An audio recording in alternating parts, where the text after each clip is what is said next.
Vraiment un choc entre les deux concurrents au titre et contrairement à l'aller, Montpellier répond présent, prend la chose un peu plus au sérieux et arrive à repartir du Parc des Princes avec le point du nul. Eh ben dis donc, c'est qui s'accroche chez Montpellierin? Je te lâcherai pas.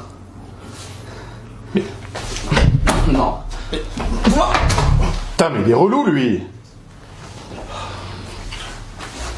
Et ils font même plus que s'accrocher. À la 29e journée, après une nouvelle bonne série de résultats, Montpellier s'empare à nouveau de la première place, place qu'il se dispute avec Paris depuis le début de la saison, puisqu'à chaque faux pas de l'un, l'autre devient leader. Et là, en l'occurrence, depuis la mi-saison, Montpellier a été leader une seule fois et Paris 9, donc ça fait du bien de se retrouver à nouveau au sommet. Et alors là, sprint final, il reste 9 matchs, les deux équipes sont à 60 points et a priori, ça va se jouer entre les deux clubs puisque les deux ont 9 points d'avance sur Lille, 3e. Et oui, on n'ose pas vraiment le dire, mais maintenant c'est bien inscrit dans toutes les têtes, Montpellier joue le titre. Mais il le joue discrètement, c'est genre imagine on gagne la Ligue 1, ça serait cool, alors que Paris, eux, au contraire, ça serait vraiment un échec de pas gagner la compétition.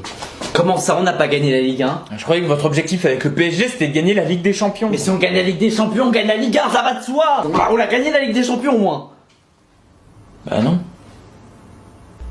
D'ailleurs, dans cette bataille Paris-Montpellier, j'imagine qu'entre le petit club familial qui était en Ligue 2 2 ans avant et le club de la capitale qui vient de se faire racheter par le Qatar, le cœur des Français penche plutôt pour le sud. Bref, le sprint final est intense, Montpellier lâche pas sa place de leader et Paris lui colle au cul, donc chaque point compte et imaginez les boules que les supporters ont dû avoir quand à la 35e journée, Camara rate un pénalty à la dernière seconde contre Evian et prive le club de 2 points supplémentaires très précieux. Bon les gars, si on gagne pas le titre, c'est pas la faute de Camara, hein. Camara, s'il a raté, vous avez compris.